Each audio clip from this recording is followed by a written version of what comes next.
अस्सलामुअलैकुम viewers, welcome to lectures by Waqas अजीज।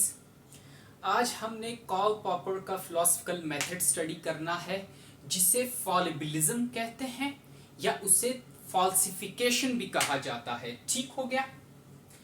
गौर से सुने इस लेक्चर को। कार्ल पॉपर एक ऑस्ट्रियन ब्रिटिश फिलोसफर था। अभी से आप लोग अपने जहनों में दो चीजें डाल दें जो कि इस कार्ल पॉपर से रिलेटेड हैं। थ्रू आउट द लेक्चर आपके जहन में ये दो चीजें होनी चाहिए। पहली चीज, कार्ल पॉपर जो था वो इंडक्टिव रीजनिंग के अगेंस्ट था। इंडक्टिव रीजनिंग के क्यों अगेंस्ट था वो हम स्टडी करेंगे। सिर्फ इतना याद रखें कि वो इंडक्टिव रीजनिंग के अगेंस्ट था। इंडक्टिव रीजनिंग क्या होती है, जिन्हें नहीं पता मैं हल्का सा उसके बारे में बता देता हूं कि हम स्पेसिफिक ऑब्जर्वेशंस करते हैं, उसके बाद उन स्पेसिफिक ऑब्जर्वेशंस से हम एक जनरल कंक्लूजन ड्रॉ कर लेते हैं। जैसे crow 1 is black, crow 2 is black, crow 3 is black, crow 4 is black, probably all crows are black. ठीक हो गया? जिन लोगों ने इंडक्टिव रीजनिंग या डिडक्टिव रीजनिंग पे उन्हें आइडिया नहीं है, तो मैं डिस्क्रिप्शन में अपने उस रेलिवेंट लेक्चर का लिंक दे रहा हूँ जिसमें मैंने इंडक्टिव रीजनिंग और डिडक्टिव रीजनिंग पे डिटेल्ड वीडियो बनाई है। आप जाके देख लें, डिस्क्रिप्शन में लिंक मौजूद है। यहां तक बात समझ आई कि कार्ल पॉपर जो है वो इंडक्टिव रीजनिंग के अगेंस्ट है। क्यों अगेंस्ट है वो हम अभी पढ़ेंगे। दूसरी बात, कार्ल पॉपर ये कहता है कि हमारे पास जो नॉलेज अभी तक आया है वो दो तरह का नॉलेज है। गौर से सुने, अभी तक जो नॉलेज हमारे पास आया है वो दो तरह का नॉलेज है। पहला नॉलेज वो है जो कि ऑथेंटिक है, जिसके अंदर सर्टेनिटी है और ट्रुथ है। और दूसरा नॉलेज वो है जो कि अनऑथेंटिक है, जिसके अंदर अनसर्टेनिटी है, जिसके अंदर ट्रुथ नहीं है। अब जो नॉलेज सर्टन है, ऑथेंटिक है, जिसके अंदर ट्रुथ है, ये रियल नॉलेज है। और ये रियल नॉलेज रियल साइंस की वजह से है। और जो नॉलेज अनऑथेंटिक है, उसके अंदर अनसर्टेनिटी है, मतलब सर्टन नहीं है, और उसके अंदर ट्रुथ नहीं है, तो वो क्या है? इस तरह का नॉलेज ये सूडो नॉलेज है, फॉल्स नॉलेज है। और क्या है? जिस साइंस से ये नॉलेज हमारे तक पहुंचा है वो साइंस भी सूडो साइंस है। समझ आई? तो कार्ल पॉपर क्या कर रहा है? डिफरेंशिएट कर रहा है रियल नॉलेज और रियल साइंस और फॉल्स नॉलेज और सूडो साइंस के दरमियान। Real science, pseudo science, real knowledge, pseudo knowledge, false knowledge, इनके दरमियान में डिफरेंशिएट कर रहा है। ठीक? और ऑब्वियसली रियल साइंस को वो प्रेफर करता है। ये हम आगे पढ़ेंगे किस तरह, और ये डिफरेंशिएशन उसने कैसे की ये स्टडी करेंगे। ठीक? यहां तक बात समझ आई? आइए जी शुरू करते हैं। Karl Popper Austrian British philosopher था। उसने अपना एक मेथड दिया, फॉलिबिलिज्म। फॉलिबिलिज्म कहते हैं a doctrine that empirical knowledge gained through inductive approach is never certain. कि जो भी नॉलेज, एम्पेरिकल नॉलेज, एम्पेरिकल कहते हैं जो सेंसरी ऑब्जर्वेशंस के थ्रू नॉलेज गेन करें हम, जिसमें हमारी 5 सेंसेस इन्वॉल्व हों, और उसके थ्रू हम जब कोई नॉलेज गेन करते हैं उसे एम्पेरिकल नॉलेज कहते हैं। Empirical knowledge gained through inductive approach, और वो भी वो वाला एम्पेरिकल नॉलेज जो कि इंडक्टिव अप्रोच के थ्रू हमने गेन किया हो, या इस तरह कह लें इंडक्टिव रीजनिंग के थ्रू हमने गेन किया हो, वो नॉलेज क्या है? Never certain. सर्टन नहीं है। मैंने आपको इंडक्टिव रीजनिंग की एग्जांपल दी, crow 1 is black, crow 2 is black, crow 3 is black, probably all crows are black. ठीक, तो मैंने प्रोबेबली क्यों लगाया? क्योंकि मैं श्योर नहीं हूं, सर्टन नहीं हूं। हो सकता है मैंने 10 क्रोज को ऑब्जर्व किया हो, लेकिन 11th नंबर पे कोई क्रो ऐसा निकल आए जो ब्लैक कलर का ना हो। तो जो मैंने एम्पेरिकल नॉलेज गेन किया इंडक्टिव अप्रोच के थ्रू, इंडक्टिव रीजनिंग के थ्रू, वो क्या है? सर्टन नहीं है। ये कंसेप्ट है फॉलिबिलिज्म का। और मैंने आपको पहले ही बता दिया कि कार्ल पॉपर इंडक्टिव रीजनिंग के अगेंस्ट है, इसलिए उसने ये कंसेप्ट दिया फॉलिबिलिज्म का। ठीक, समझ आई? अब ये जो कार्ल पॉपर का फॉलिबिलिज्म है, इसे फॉल्सिफिकेशन भी कहते हैं। कंफ्यूज नहीं होना, कभी फॉलिबिलिज्म आ जाएगा एग्जाम में, कभी फॉल्सिफिकेशन आ जाएगा, थ्योरी ऑफ फॉल्सिफिकेशन। तो फॉल्सिफिकेशन किसे कहते हैं? Act of फॉल्सिफाइंग a theory. समझ आई? फॉलिबिलिज्म ये है कि इंडक्टिव अप्रोच के थ्रू हमें जो एम्पेरिकल नॉलेज मिला है वो सर्टन नहीं है। फॉल्सिफिकेशन ये है कि अब हमने क्या करना है? उन थेरीज को फॉल्सिफाई करना है। जो थेरीज हमें सर्टन नॉलेज नहीं प्रोवाइड कर रही, उन थेरीज को फॉल्सिफाई करना है, गलत साबित करना है। समझ आई बात की? ठीक, अब जरा आउटलाइन देखें कि इस क्वेश्चन को आपने एग्जाम में अटेम्प्ट किस तरह करना है। इंपॉर्टेंट है, देखें। सबसे पहली हेडिंग होगी रिजेक्शन ऑफ इंडक्टिव अप्रोच या rejection of inductive method. Karl Popper सबसे पहले रिजेक्ट करता है इंडक्टिव अप्रोच को, इंडक्टिव रीजनिंग को। किस तरह करता है वो ये है, हम डिस्कस करेंगे। ठीक, तो सबसे पहली हेडिंग होगी रिजेक्शन ऑफ इंडक्टिव अप्रोच। दूसरी होगी heading falsification using deductive approach. Karl Popper inductive approach को रिजेक्ट करता है, लेकिन डिडक्टिव अप्रोच को, डिडक्टिव रीजनिंग को प्रेफर करता है। उसके मुताबिक, कार्ल पॉपर के मुताबिक डिडक्टिव रीजनिंग सबसे रिलायबल सोर्स है नॉलेज गेन करने के लिए या साइंटिफिक मेथड्स के अंदर यूज करने के लिए। सबसे रिलायबल और सबसे ज्यादा कारआमद सोर्स कौन सी है? डिडक्टिव रीजनिंग है, डिडक्टिव अप्रोच है। ठीक, तो उसका जो प्रिंसिपल है फॉल्सिफिकेशन, ये जो इसने थ्योरी दी फॉल्सिफिकेशन की, ये भी डिडक्टिव अप्रोच के साथ ही चलती है। फॉल्सिफिकेशन यूजिंग डिडक्टिव अप्रोच कैसे चलती है वो डिस्कस करेंगे। थर्ड आपकी हेडिंग होनी चाहिए चार्ट।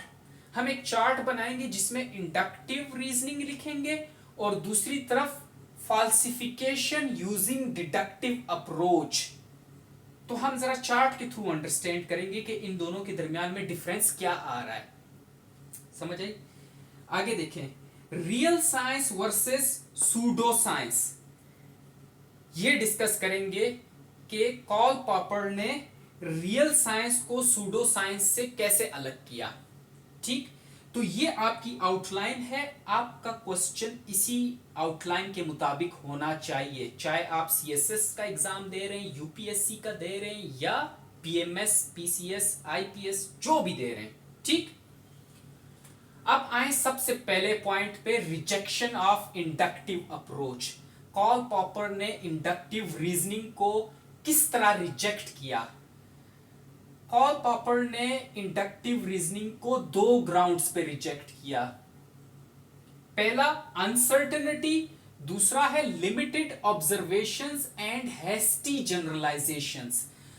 कार्ल पॉपर ने कहा कि इंडक्टिव रीजनिंग इसीलिए फ्लॉप है क्योंकि इसके अंदर ये दो खामियां हैं। पहली है अनसर्टेनिटी, दूसरी है limited observations and hasty generalisations. ठीक, अनसर्टेनिटी इंडक्टिव रीजनिंग के अंदर किस तरह है देखें। No matter how many observations are made through induction, there is always a possibility that future observation can refute it. आप जितनी भी ज्यादा ऑब्जर्वेशंस कर लें इंडक्टिव रीजनिंग के अंदर, फिर भी एंड पे आप पूरी तरह सर्टन नहीं होते अपने कंक्लूजन के बारे में। इसलिए आप प्रोबेबली यूज करते हैं जब आप अपना कंक्लूजन स्टेट कर रहे होते हैं, लिख रहे होते हैं या बता रहे होते हैं, तो आप यूज करते हैं प्रोबेबली। बेशक आपकी ऑब्जर्वेशंस 1000 हो, 1,00,000 हो, आप अपने कंक्लूजन के अंदर सर्टन नहीं होते। यह सबसे पहला मसला कार्ल पॉपर कहता है इंडक्टिव रीजनिंग के अंदर है। देखें आगे, therefore inductive approach can not yield certainty. जब आप अपने कंक्लूजन के अंदर प्रोबेबली यूज कर रहे हैं, आप कंप्लीटली श्योर नहीं है, सर्टन नहीं है, तो क्या है इसका मतलब हम ये निकाल सकते हैं कि inductive approach can not yield certainty, हमें सर्टेनिटी दे ही नहीं सकती इंडक्टिव रीजनिंग। एग्जांपल देखें, बस लेट। आप किसी एक कंपनी की बस में सफर कर रहे हैं, चाहे वो डाइवो एक्सप्रेस है, फैसल मूवर्स है, कोई भी बस है। आप उस बस में सफर करते हैं, तो आपने पहली दफा बस में बैठे, आप पहली दफा बस में बैठे और बस रवाना हुई, आप किसी डेस्टिनेशन पे जा रहे हैं, लेट्स सपोज इस्लामाबाद जा रहे हैं। तो बस लाहौर से निकली इस्लामाबाद के लिए, लेकिन लेट निकली और इस्लामाबाद लेट पहुंची। फिर दूसरी बार फिर आप फैसल मूवर्स की या डाइवो की सर्विस में गए, आपने ऑब्जर्व किया कि बस लेट निकलती है और लेट पहुंच जाती है।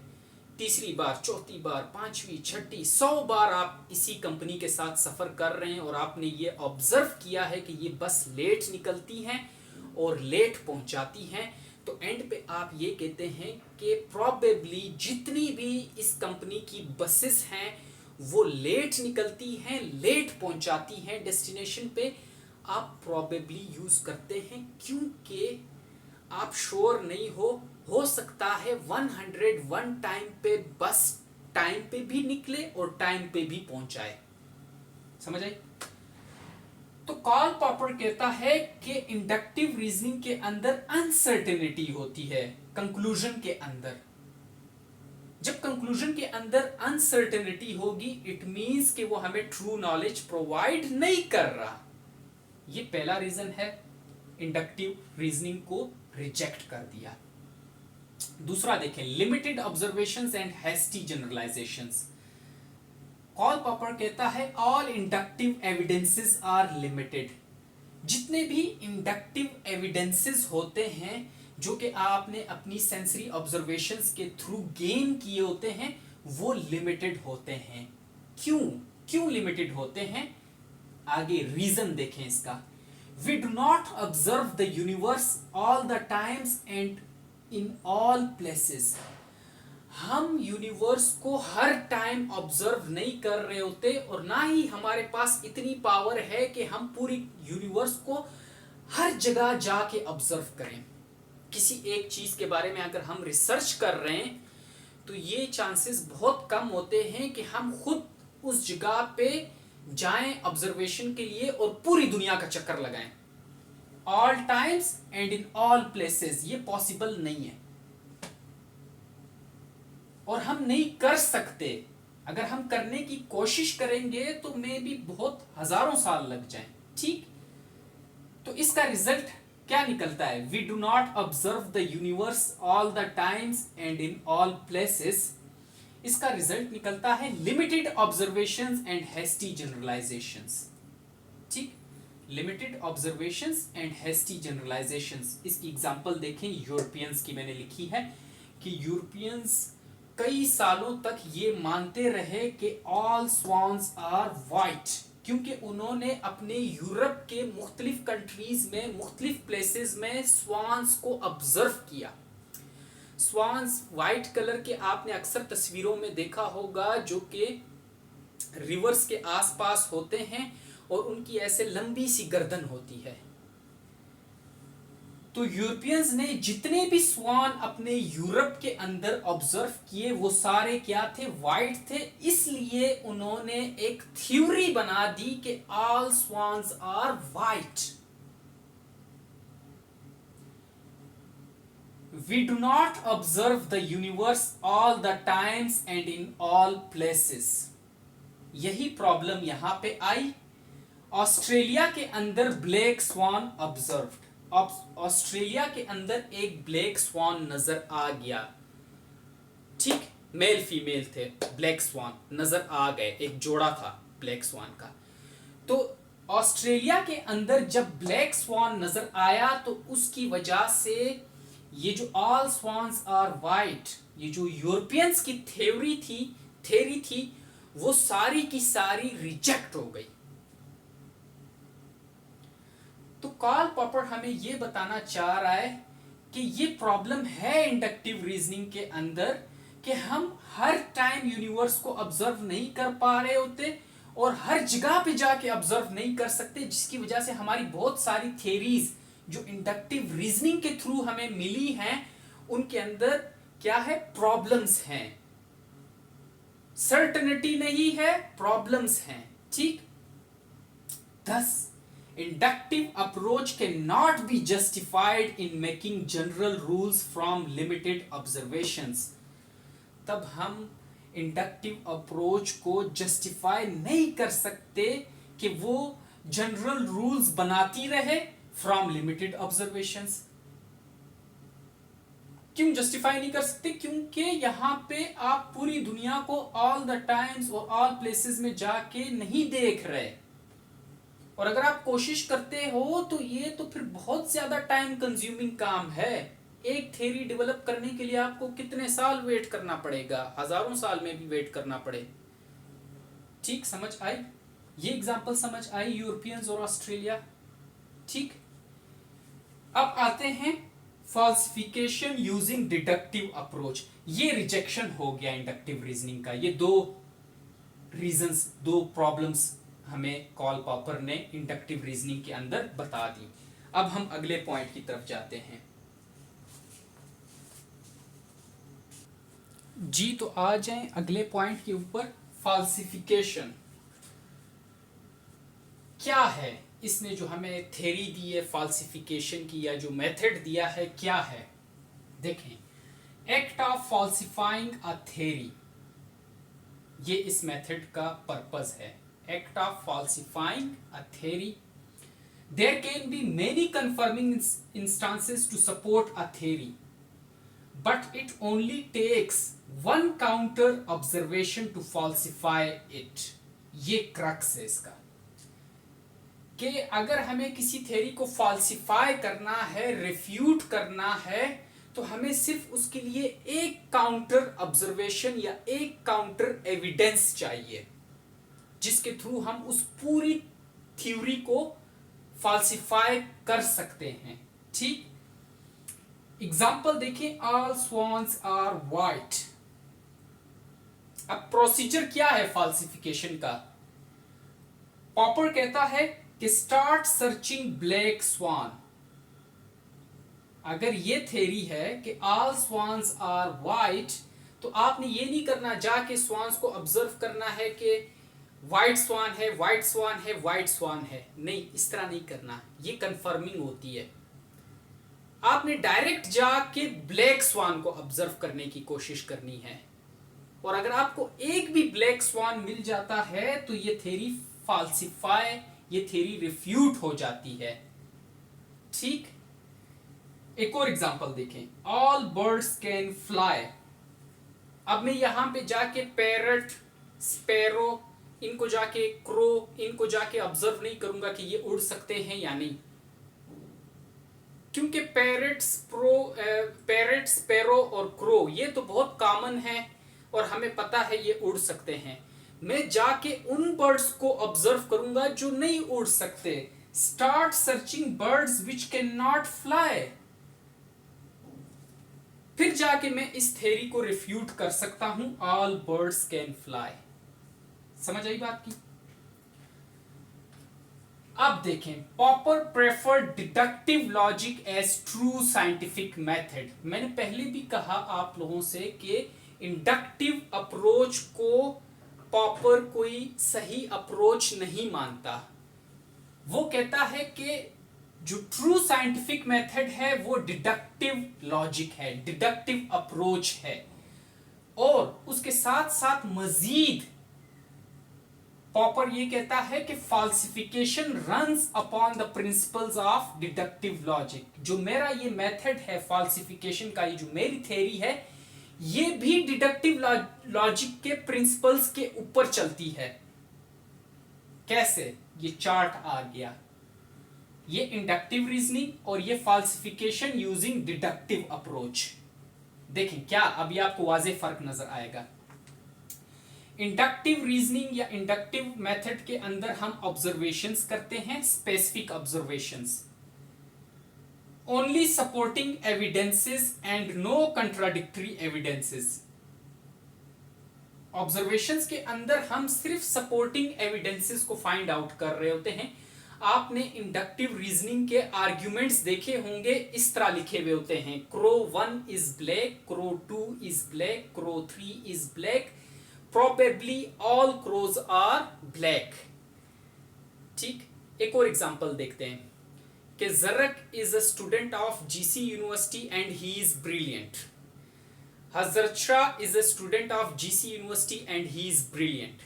Waqas is a student of GC university and he is brilliant. इसी तरह आगे मजीद स्टूडेंट्स को ऐड करते जाएं, जैसे महक is a student of GC university and she is brilliant. अब मैं इनमें सिर्फ ब्रिलियंस को देख रहा हूं, कोई काउंटर एविडेंस नहीं देख रहा, और उसके बाद मैं कंक्लूजन ड्रॉ कर देता हूं, जनरलाइज कर देता हूं, जनरलाइजेशन कर देता हूं कि all students of GC university are brilliant. ठीक हो गया। तो सिर्फ सपोर्टिंग एविडेंसेस हम ढूंढ रहे होते हैं इंडक्टिव रीजनिंग के अंदर, जो कि कार्ल पॉपर की ये बात बिल्कुल ठीक है। और उसके बाद हम जनरलाइज कर देते हैं और एक थ्योरी बना लेते हैं कि all crows are black, all students of GC university are brilliant. ठीक हो गया। तो इंडक्टिव अप्रोच के अंदर सबसे बड़ी खामी यह है कि इसके अंदर कोई कंट्राडिक्टरी एविडेंस की तरफ हम नहीं जाते। लेकिन कार्ल पॉपर कहता है कि जो मेरा मेथड है फाल्सिफिकेशन का, एक तो ये डिडक्टिव अप्रोच पे बेस कर रहा है, और इसके अंदर हमारे पास कोई थ्योरी होती है। उस थ्योरी के बाद हम क्या करते हैं, search for only contradictory evidences. हम सपोर्टिंग एविडेंसेस नहीं देखते, बल्कि कंट्राडिक्टरी एविडेंस को फाइंड आउट करने की कोशिश करते हैं, और सिर्फ कंट्राडिक्टरी एविडेंस। फिर उसके बाद अगर हमें कोई कंट्राडिक्टरी एविडेंस मिल जाता है, ये जो लास्ट स्टेज है कंफर्मेशन का, अगर हमें कोई कंट्राडिक्टरी एविडेंस मिल जाता है तो हम उस थ्योरी को कह देते हैं कि ये क्या है, गलत थी ये थ्योरी। और अगर हमें कोई कंट्राडिक्टरी एविडेंस नहीं मिलता तो हम कह देते हैं कि ये थ्योरी ऑथेंटिक है, ट्रू है, सर्टन है, क्योंकि इसके खिलाफ कोई कंट्राडिक्टरी एविडेंस हमें नहीं मिला। अब समझ आई? इंडक्टिव मेथड के अंदर ये चीज नहीं है। इसलिए कार्ल पॉपर ने अपना फाल्सिफिकेशन का प्रिंसिपल दिया और ये भी बताया कि ये डिडक्टिव अप्रोच के थ्रू हम इस फाल्सिफिकेशन प्रिंसिपल को अप्लाई कर सकते हैं। ठीक। अब एक क्वेश्चन जहन में आता है कि व्हाई डिड ही इंट्रोड्यूस फाल्सिफिकेशन? क्यों इंट्रोड्यूस किया? बहुत इंपॉर्टेंट क्वेश्चन है कि व्हाई डिड ही इंट्रोड्यूस फाल्सिफिकेशन। मैं इसको इरेज करके 2-3 पॉइंट्स आपको लिख देता हूं, तो ये आपने क्वेश्चन एग्जाम में ये पुट करना है, बेशक हाईलाइट करके इसको पुट करें। ठीक, मैं आपको लिख देता हूं, इसको नोट कर लें जी। तो आ जाएं, देखें, व्हाई डिड ही इंट्रोड्यूस फाल्सिफिकेशन। समझें।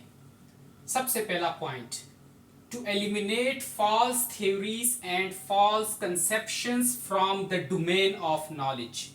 जो false theories हैं, जो false conceptions हैं, उनको हटाओ, eliminate करो, ताकि हमारे पास authentic knowledge बचे, true knowledge बचे। Only then we will be able to have true knowledge। Thus we have to differentiate between real science and pseudo science। अब इस फाल्सिफिकेशन को उसने इसलिए इंट्रोड्यूस किया कि इसी फाल्सिफिकेशन की मदद से हम रियल साइंस और सूडो साइंस के दरमियान में डिफरेंशिएट कर सकते हैं, जिसकी वजह से हम एलिमिनेट कर सकते हैं फॉल्स थ्योरीज को, फॉल्स कंसेप्शंस को, और जो पीछे बच जाएगा वो हमारे पास ट्रू नॉलेज होगा। Falsification is the only principle through which we can differentiate them। और सिर्फ falsification ही वो वाहिद प्रिंसिपल है जिसकी वजह से हम रियल साइंस और सूडो साइंस के दरमियान में डिफरेंशिएट कर सकते हैं। अब ये पॉइंट इसका बड़ा प्यारा है, लास्ट वाला, इसको देखें।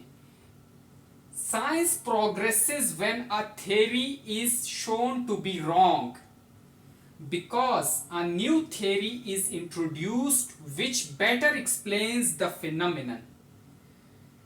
साइंस तभी प्रोग्रेस करती है जब हम कुछ थ्योरीज को फाल्सिफाई कर देते हैं, उनको फॉल्स कह देते हैं, उनको रॉन्ग बताते हैं, उनको रिफ्यूट कर देते हैं, तभी साइंस प्रोग्रेस करती है। क्योंकि फिर एक नई थ्योरी आती है जो कि मजीद बेटर अंदाज में, ज्यादा बेहतर अंदाज में किसी एक फिनोमेनन को एक्सप्लेन करती है जो पिछली थ्योरी नहीं कर सकी, इसीलिए हमने उसे रिफ्यूट कर दिया। अब एक नई थ्योरी आएगी जो कि इसी फिनोमेनन को मजीद बेहतर अंदाज से एक्सप्लेन करेगी, जिसकी वजह से साइंस प्रोग्रेस करेगी। तो इट मींस फाल्सिफिकेशन का तो बहुत बड़ा रोल हो गया ना साइंस की प्रोग्रेस में, समझ आई। अब हम आते हैं real science and pseudo science के दरमियान किस तरह डिफरेंशिएट कर रहा है कार्ल पॉपर। मैं इसको मिटा के लिख देता हूं, लास्ट पॉइंट है हमारा जी। तो आ जाएं देखें कार्ल पॉपर अभी किस तरह इनके दरमियान में डिफरेंशिएट करता है, रियल साइंस और सूडो साइंस के दरमियान। गौर से सुने। Real science always remain open to critical testings। ठीक, क्रिटिकल टेस्टिंग के कोई भी काउंटर आर्ग्यूमेंट मेरी थ्योरी को फ्लॉप कर सकता है, उसके लिए ऑलवेज रिमेन ओपन, जो रियल साइंस होती है। Search for contradictory evidences in order to falsify their theory. और रियल साइंस में साइंटिस्ट खुद जाके अपनी थ्योरी को फाल्सिफाई करने के लिए कंट्राडिक्टरी एविडेंसेस ढूंढता है, इसलिए ताकि आगे जाके फिर मेरी थ्योरी को कोई और फॉल्स ना करे।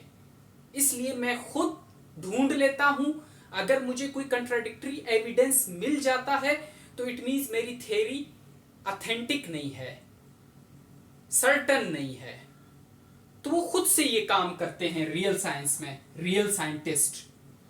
If no contradictory evidences are found then they become able to provide certain knowledge. और अगर कोई कंट्राडिक्टरी एविडेंस नहीं मिलता तो इट मींस उनकी थ्योरी ऑथेंटिक थी और सर्टन नॉलेज हमें उससे मिल चुका था। ठीक, अब देखिए ये जरा सा आपको अलग से लग रहा होगा कि यार ये क्या है कि साइंटिस्ट खुद कंट्राडिक्टरी एविडेंस ढूंढने की कोशिश करता है। कार्ल पॉपर ने ये बात ठीक की है। आगे चल के अगर किसी थ्योरी ने फ्लॉप होना है तो बेहतर नहीं है कि पहले से साइंटिस्ट अपनी तैयारी पूरी रखे और हर एंगल से अपनी थ्योरी को ऑथेंटिक बना दे, खुद से जाके कंट्राडिक्टरी एविडेंसेस को तलाश करे, ताकि फिर एंड पे जाके एक ऑथेंटिक नॉलेज हमें मिले ना। ठीक, और रियल साइंस के अंदर एंड पे कार्ल पॉपर कहता है कि रियल साइंस के अंदर हमेशा डिडक्टिव अप्रोच होती है। ठीक, सूडो साइंस क्या है, जो गलत है, जो फॉल्स है। Always claim that a theory is true avoiding critical testing. Real science के अंदर क्रिटिकल टेस्टिंग के लिए ओपन है, लेकिन यहां पे अवॉइड करते हैं क्रिटिकल टेस्टिंग को और हमेशा क्लेम करते हैं कि एक थ्योरी ट्रू है। Only search for supporting evidences in order to strengthen their theory and neglect seeking contradictory evidences। और हमेशा सपोर्टिंग एविडेंसेस ढूंढते रहते हैं अपनी थ्योरी को मजीद स्ट्रेंथन करने के लिए। कंट्राडिक्टरी एविडेंस नहीं ढूंढते, जिनकी वजह से इनकी अपनी थ्योरी फ्लॉप हो जाती है। यहां पे ये चीज नहीं है। यहां पे वो कह रहा है कि अगर एक साइंटिस्ट ने एक थ्योरी बनाई है तो उस थ्योरी के सपोर्टिंग एविडेंसेस को नहीं ढूंढेगा बल्कि कंट्राडिक्टरी एविडेंसेस को ढूंढेगा।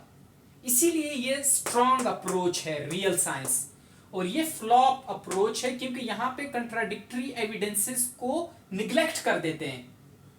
जैसे आपने इंडक्टिव में पढ़ा है रीजनिंग के अंदर, crow 1 is black, crow 2 is black, crow 3 is black, crow 4 is black, probably all crows are black. ठीक, तो कहता है कार्ल पॉपर जितनी भी सूडो साइंसेस हैं उनके अंदर ये चीज अगर पाई जाए, या जो भी नॉलेज है, जो भी थ्योरी है जिसके अंदर ये चीज पाई जा रही है कि उन्होंने निग्लेक्ट कर दिया है कंट्राडिक्टरी एविडेंस को ढूंढने में, तो इट मींस वो थ्योरी है ही फ्लॉप।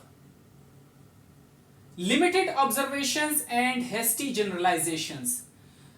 सूडो साइंस में क्या होता है, लिमिटेड ऑब्जर्वेशंस होती है, उसके बाद उनको जनरलाइज कर दिया जाता है, हेस्टी जनरलाइजेशन। बस लिमिटेड ऑब्जर्वेशन के बाद जल्द ही उनको जनरलाइज कर देते हैं, और यही रीजन बनता है, यही कारण बनता है theory is rejected by one counter evidence. और आगे चल के यही लिमिटेड ऑब्जर्वेशंस, यही हेस्टी जनरलाइजेशंस, ये देखिए यही लिमिटेड ऑब्जर्वेशंस, यही हेस्टी जनरलाइजेशंस और ये निग्लेक्टिंग कॉन्ट्राडिक्टरी एविडेंसेस, यही रीजन बनते हैं कि आगे चल के theory is rejected by one counter evidence. यही रीजंस बनते हैं कि आगे चल के कोई थ्योरी रिजेक्ट हो जाती है और एक काउंटर एविडेंस नजर आ जाता है उसके अगेंस्ट। लेकिन रियल साइंस के अंदर ये स्टेप लाजमी होता है अकॉर्डिंग टू कार्ल पॉपर, कि वो साइंटिस्ट खुद अपनी थ्योरी को फॉल्सिफाई करने के लिए कंट्राडिक्टरी एविडेंस ढूंढता है। आप समझे? और सूडो साइंस के अंदर कार्ल पॉपर ने एक बात की कि जिस बंदे ने इंडक्टिव अप्रोच यूज की है उसकी थ्योरी भी फॉल्स है और वो आती भी सूडो साइंस के अंदर है। इंडक्टिव अप्रोच के साथ कार्ल पॉपर की इतनी दुश्मनी है कि वो कहता है जिस बंदे ने इंडक्टिव अप्रोच यूज की है उसकी थ्योरी सूडो थ्योरी है, फॉल्स थ्योरी है, अनऑथेंटिक है, नॉट सर्टन है और सूडो साइंस के सर्कल में, स्फेयर में आती है। ठीक समझ आई? इंडक्टिव रीजनिंग और डिडक्टिव रीजनिंग पे मैंने डिटेल्ड वीडियो बनाई है, डिस्क्रिप्शन में नीचे लिंक मौजूद है, आप वो लेक्चर जाके ले लें अगर आपको इंडक्टिव और डिडक्टिव रीजनिंग के दरमियान में फर्क नहीं पता चलता। अगर ये थ्योरी समझ आई तो कमेंट्स में जरूर बताएं कि आपको समझ आ गई, और अगर कोई प्रॉब्लम है तब भी कमेंट करें, मैं आपको विद इन 1 आवर या 2 आवर्स में आपको जवाब दे देता हूं कमेंट्स में। ठीक हो गया? Thank you, Allah Hafiz.